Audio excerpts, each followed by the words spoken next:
What's up my lovely friends? Hope you are doing fantastic today. और आज के इस ट्यूटोरियल में हम एक ऐसी टेक्निक के बारे में जानेंगे जिसकी मदद से किसी भी कैमरे से हम 100 मेगापिक्सल तक की फोटोज ले सकते हैं। चाहे आपका कैमरा किसी भी ब्रांड का हो, सोनी, कैनन, निकॉन, फलाना ढिमकाना, किसी भी ब्रांड का हो, ये टेक्निक हर ब्रांड के मॉडल पे काम करेगी।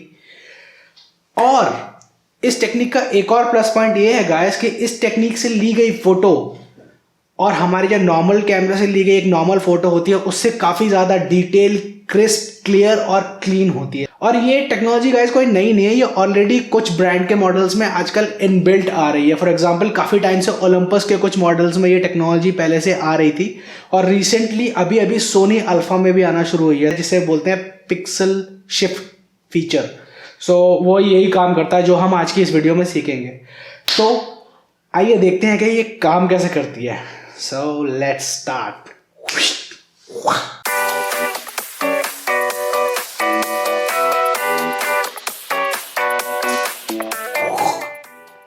So guys, इस टेक्निक से फोटो लेने का जो प्रोसेस है वो दो पार्ट में डिवाइडेड है। एक पार्ट ये कि हम वो फोटो कैसे लेंगे और दूसरा पार्ट ये कि उस फोटो को हम एडिट कैसे करेंगे।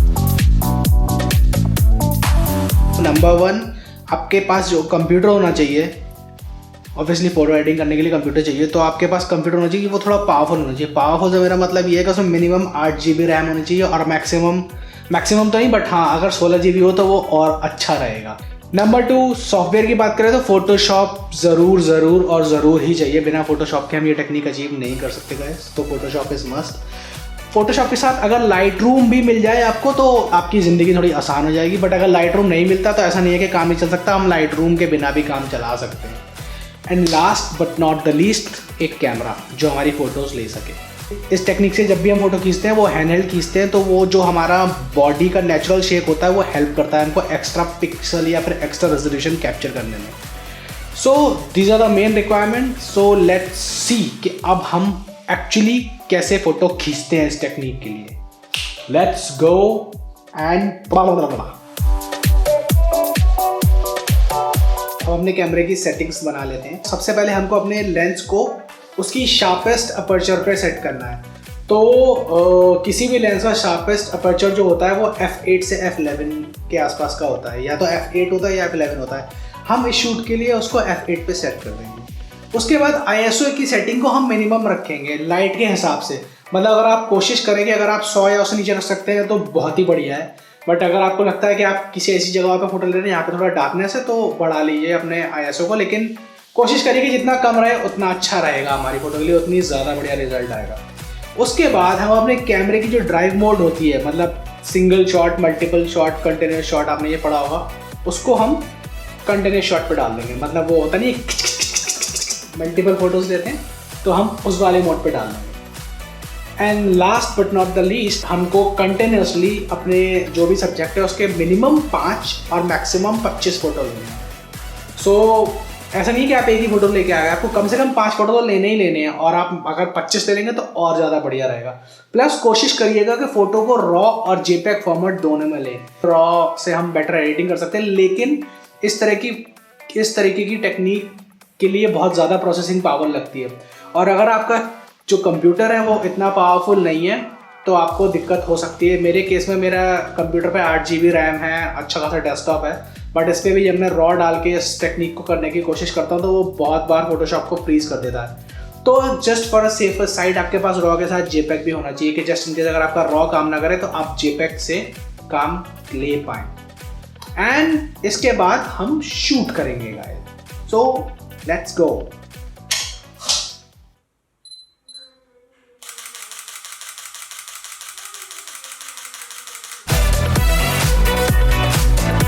ओके सो गाइज, जो हमने फ़ोटोज़ ली है 20-25 फ़ोटोज़, वो मैं ऑलरेडी लाइट रूम में इंपोर्ट कर चुका हूँ।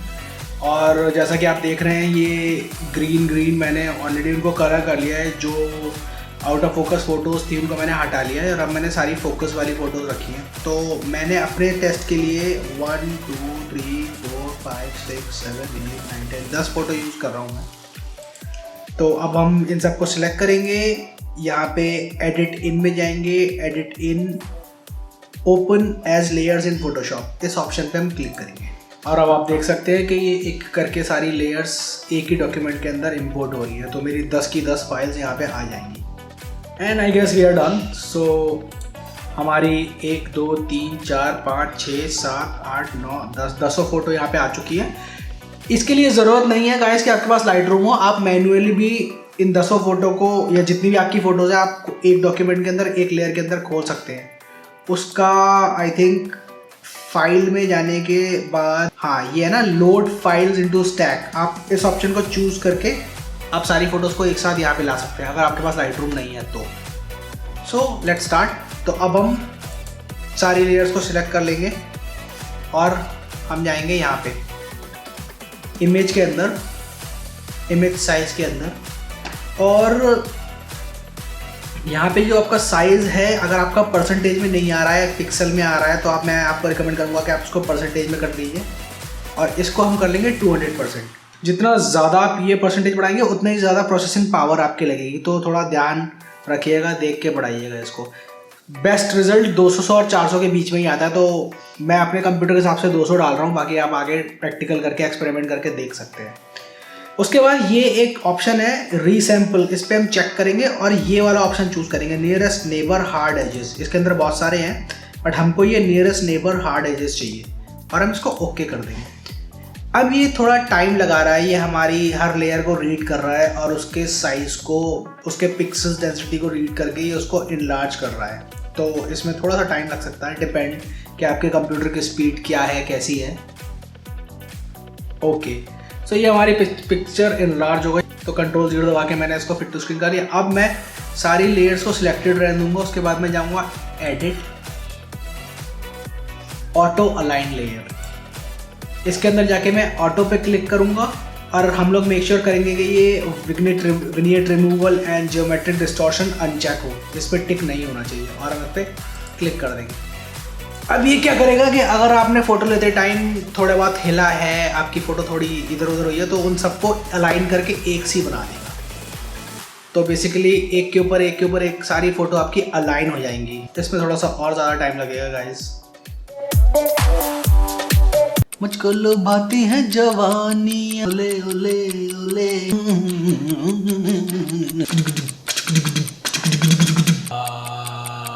कर दो, बहुत टाइम लग रहा है। Okay guys, so auto align is done. Next process है कि हम एक एक लेयर को ऑन ऑफ करके देखेंगे क्या वो ठीक से अलाइन हुई है। अगर इसमें कोई ऐसी लेयर दिखती है जो हमको ठीक से अलाइन नहीं हुई है और वो इमेज खराब कर रही है, हमारा सीक्वेंस खराब कर रही है, तो हम उसको डिलीट कर देंगे।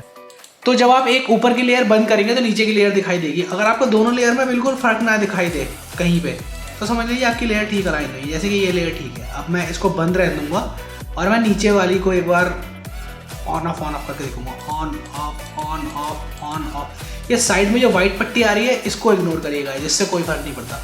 आपकी फोटोज़ हल्की सी शिफ्ट नहीं होनी चाहिए, तो ये भी एकदम ठीक है, इसको भी मैं बंद करके छोड़ दूंगा। अब let's move to the next layer, on off, ये भी ठीक है, ऑन ऑफ, ये भी ठीक है। ओके गाइस, तो हमारी सारी लेयर्स ठीक है। अब हम करेंगे सबसे खतरनाक काम, गणित। डरने की जरूरत ना है, मेरे मैथ्स में 33 नंबर आए थे। जब मैं कर सकता हूँ तो आप भी कर सकते हो, तो टेंशन मत लो। Okay let's start. सिंपल है गाइस, ज़्यादा मतलब टेंशन लेने की जरूरत नहीं है, सिंपल सा है। आप जिस नंबर की लेयर पे हो उस नंबर को आप 100 से डिवाइड कर दें और जो वैल्यू आएगी उतनी ओपेसिटी आप रख देंगे। इस केस में हमारी लेयर की काउंटिंग यहाँ से शुरू होगी। तो जो सबसे नीचे वाली लेयर है वो लेयर नंबर 1 है, उसके बाद ये 2 है, ये 3 है, ये 4 है, ये 5 है, ये 6 है, ये 7 है, ये 8 है, ये 9 है, ये 10 है। सो अगर हम 100 को 1 से डिवाइड करें, अब आप पूछेंगे ये 100 क्या चीज़ है? ये 100 है, ये ओपेसिटी। तो पहली नंबर की लेयर को हम 100 ओपेसिटी को 1 से डिवाइड करेंगे, 100 रहेगा। Let's move to the next layer. ये है 2 नंबर की लेयर, तो नंबर 2 को अगर हम 100 से डिवाइड करें तो क्या आएगा? 50। तो हम इसको 50 कर देंगे। ओके, नंबर 3 की लेयर को अगर हम 100 से डिवाइड करें तो क्या आएगा? यार कैलकुलेटर खोल ही लेते हैं, मैथ्स के 33 नंबर। 100 डिवाइड बाय 3 इक्वल्स टू 33.33। तो हम इसको 33.33 कर देंगे। नंबर 4 की लेयर को अगर हम 100 से डिवाइड करें तो आ जाएगा 25। नंबर 5 की लेयर को 100 से डिवाइड करें तो आ जाएगा 20। नंबर 6 की लेयर को अगर हम 100 से डिवाइड करें तो 100 divide bye 6 is 16.66, so it's 16.66। और गाइस ऐसे ही हम आगे तक बढ़ते चले जाएंगे। मेरे केस में 10 लेयर है, आप 5 रखेंगे तो आप 5 तक जाएंगे। अगर आप 12 रखते हैं तो आप 12 तक डिवाइड करते जाएंगे। अगर आप 20 रखते हैं तो आप 20 तक डिवाइड करते जाएंगे। So we are done. ये हमारी नॉर्मल फोटो है गाइस, एडिट, और ये हमारी है हाई रेजोल्यूशन वाली फोटो। सो देखते हैं, लेट्स डू इट। 12051 पिक्सल्स और हाइट है 8046 पिक्सल्स। ओके, और इसका देखें 6000 pixels width, 4000 pixels height. Okay guys, तो सबसे पहले हम देखते हैं कि जो ये पिक्सल्स दिखा रहा है उसका एक्चुअली मेगा पिक्सल काउंट क्या बनता है। तो हम जाएंगे मेगा पिक्सल कैलकुलेटर, ये साइट खोलेंगे और यहाँ पे हम अपना डालेंगे। पहले हम नॉर्मल पिक्सल का रेजोल्यूशन देखते हैं। तो 6000 बाई 4000 पिक्सल जो है हमारा, जो कि एक नॉर्मल रेजोल्यूशन है सोनी A6000 का, 6000 पिक्सल बाय 4000 पिक्सल, इसका मेगापिक्सल काउंट कैलकुलेट करते हैं। तो गाइस इसका मेगापिक्सल काउंट आ रहा है 24 मेगापिक्सल, जो कि ऑब्वियसली सोनी A6000 का नॉर्मल जो नेटिव रेजोल्यूशन है वो 24 मेगापिक्सल है।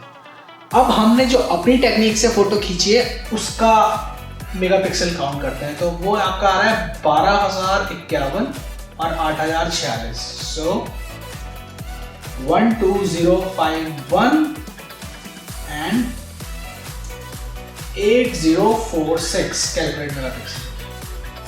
सो गाइस जो हमने अपनी टेक्निक से अभी फोटो खींची है वो आ रही है 97 मेगापिक्सल।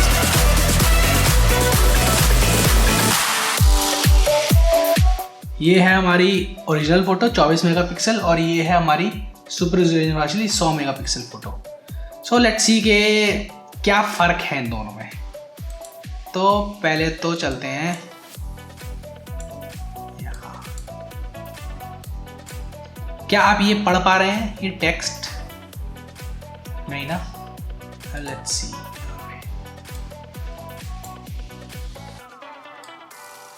अब क्या आप पढ़ पा रहे हैं? Wireless flash trigger transceiver. यहाँ पे हमको कुछ समझ में नहीं आ रहा कि क्या लिखा है, राइट? ये ऑन लिखा है, हमको यहाँ पे पता लग रहा है, लेकिन यहाँ नहीं। यहाँ पे ग्रुप मोड चैनल।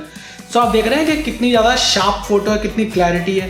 प्लस आपको ये ग्रेन दिख रही है कि ये हमारी ओरिजिनल फोटो है, उसकी क्या क्वालिटी है, और ये हमारी सुपर रेजोल्यूशन फोटो है, उसकी क्वालिटी देखिए कितना डिफरेंस है। और देखते हैं, पहले अब तो फोटो को यहाँ से देख के पता लग रहा है कि ये कितनी ग्रेनी फोटो है और ये कितनी क्लीन फोटो है। ये हमारी सुपर रेजोल्यूशन जो हमने टेक्निक आज सीखी है उसके तरीके से खींची हुई फोटो है, और ये हमारी नॉर्मल एक सिंगल 24 मेगापिक्सल फोटो है। तो चलिए आइए स्टार्ट करते हैं। Okay, so let's try and read this. ये आपको कुछ समझ में आ रहा है गाइस? I don't think. देखिए फर्क। Power zoom lens kit, objective motorised, पता नहीं क्या, ILCE 6000L, यहाँ पे कुछ नहीं। तो आप अपनी आंखों से खुद ही देख सकते हैं कि कितना डिफरेंस है इन दोनों में। एक रीडेबल है, दूसरी रीडेबल नहीं है। तो डिटेलिंग में कितना फ़र्क आ जाता है गाइस। और प्लस ग्रेन देखिए, इसमें कितनी ग्रेन है और इसमें देखिए बिल्कुल ग्रेन नहीं है, जबकि कैमरा सेटिंग सेम थी। इनफैक्ट जो मैं सीरीज़ पे फ़ोटो खींच रहा था, जो मैंने 10 फोटो ली है, उसी में से एक फ़ोटो निकाल के मैं आपको ये दिखा रहा हूँ। ये देखते हैं अगर ये पढ़ने में आता है तो।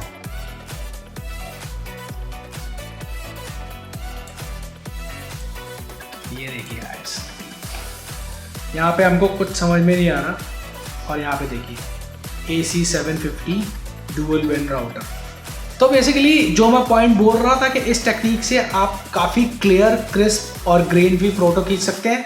प्लस ऑब्वियसली आपकी फ़ोटो का रेजोल्यूशन बहुत बड़ा हो सकता है। सो गाइस, हमने देखा कि हम कैसे किसी भी कैमरे से लगभग 100 मेगापिक्सल तक की फ़ोटो ले सकते हैं बिना किसी टेंशन के, एंड इट्स गुड। मच्छर साला। ओके, अरे so let's talk about the benefit of this technique. Number 1, आपके कैमरे का जो भी नेटिव रेजोल्यूशन है आप उसका 4 गुना रेजोल्यूशन बढ़ा के फ़ोटो ले सकते हैं। तो कई बार हमारे पास ऐसे असाइनमेंट आ जाते हैं जहाँ पे क्लाइंट कहता है कि भाई हमको मिनिमम 50 मेगापिक्सल फ़ोटो चाहिए क्योंकि हम बड़ा प्रिंट लेंगे, फलाना ढिमकाना, तो वहाँ पे हम इस टेक्निक को यूज़ कर सकते हैं अपने एग्जिस्टिंग कैमरे के साथ। नंबर 2, इस टेक्निक से ली गई फ़ोटो काफ़ी ज़्यादा शार्प, डिटेल और नॉइस फ्री आती है, जैसा कि अभी हम देख ही चुके हैं पिछले एग्जाम्पल्स में कि जो नॉर्मल फ़ोटो है उसमें काफ़ी सारी नॉइस है, वो इतनी डिटेल नहीं है, उसमें अक्षर दिख नहीं रहे हैं, लेटर्स पढ़ने में नहीं आ रहे, लेकिन इस टेक्निक से ली गई फ़ोटो में काफ़ी ज़्यादा डिटेल है और कंपैरेटिवली काफ़ी शार्प फ़ोटो आती है। ऑब्वियसली एक बेनिफिट ये है कि क्योंकि आप बहुत ज़्यादा रेजोल्यूशन कैप्चर कर रहे हैं तो आप बहुत बड़ा प्रिंट ले सकते हैं, बड़े से बड़ा प्रिंट ले सकते हैं। Last but not the least, ये टेक्निक लैंडस्केप फोटोग्राफर्स के लिए काफ़ी ज़्यादा फायदेमंद है क्योंकि लैंडस्केप में चीज़ें मूव नहीं करती, एक जगह पर स्टिल रहती है, तो आप इस तरीके से फ़ोटो लेके आप बहुत बड़े बड़े प्रिंट ले सकते हैं। और लैंडस्केप फोटोग्राफर्स को मैंने देखा है कि एग्जीबिशंस के टाइम पे ज़रूरत भी पड़ती है बड़े बड़े प्रिंट्स की, तो आपको बिना अपने कैमरे के नेटिव रेजोल्यूशन का चिंता करे हुए आप इस टेक्निक से बड़ा प्रिंट ले सकते हैं। Let's talk about the drawback of this technique. Number 1, slow and time taking. Obviously guys, एक नॉर्मल फोटो को आप लोगे, आप चाहो तो उसको मोबाइल पे डाल के स्नैपसीड पे एडिट करके आगे पोस्ट कर सकते हैं, लेकिन इस टेक्निक से ली गई फोटो को आपको कंप्यूटर पे लाना ही पड़ेगा, उसके बाद उसमें प्रोसेसिंग करनी पड़ेगी, एडिटिंग करनी पड़ेगी। नंबर 2, ये सिर्फ स्टिल सब्जेक्ट्स पे ही काम करता है। अगर आपका सब्जेक्ट मूव कर रहा है या आप कोई भी ऐसी चीज़ कैप्चर कर रहे हो जो मूविंग है तो उस पर यह टेक्निक काम नहीं करेगी। Number 3, it needs an expensive computer. Obviously जब हम एक पावरफुल कंप्यूटर की बात करते हैं तो उसका ऑब्वियस मतलब ये होता है कि वो एक्सपेंसिव भी होगा। बाकी मेरे को ऐसा भी लगता है कि ये कहीं ना कहीं प्रोडक्ट फोटोग्राफर्स के लिए भी यूजफुल हो सकती है। ज्वेलरी शूट आप कर रहे हैं तो ज्वेलरी एक जगह रखी हुई है, आप वो कहीं मूव नहीं कर रही, तो आप उसका बड़ा मेगापिक्सल हायर रेजोल्यूशन फोटो लेके क्लाइंट को दे सकते हो, जिससे उसको बिलबोर्ड बनवाना हो या बड़ा होर्डिंग बनवाना हो तो उसके लिए काम में आ सकता है। एनीवेज, आप मेरे को बताइएगा आपको ये टेक्निक कैसी लगी और आपके लिए यूज़फुल होगी कि नहीं होगी। अगर आपका कोई डाउट है, कोई सवाल है इस टेक्निक से रिलेटेड तो let me know and I will try and answer your questions as soon as I can. और अगर आप चाहते हैं कि मैं किसी स्पेसिफिक टॉपिक पे ट्यूटोरियल बनाऊंगा तो प्लीज़ कमेंट बिलो और मैं कोशिश करूंगा कि मैं आपके बताए हुए टॉपिक को फॉलो करके कुछ अच्छा सा ट्यूटोरियल बना पाऊँ। And that's it for today. Hope आपको मज़ा आया होगा, कुछ नया सीखने को मिला होगा। And my usual tagline, guys please subscribe to my channel, like my videos, share my videos, अपने दोस्तों को बोलो, अपने दोस्तों के दोस्तों को बोलो, उनके रिश्तेदारों को बोलो, सबको बोलो कि मेरे चैनल को सब्सक्राइब कर लें। And enjoy your time and wait for the next video, बहुत जल्दी आने वाली है। Have fun, see you soon.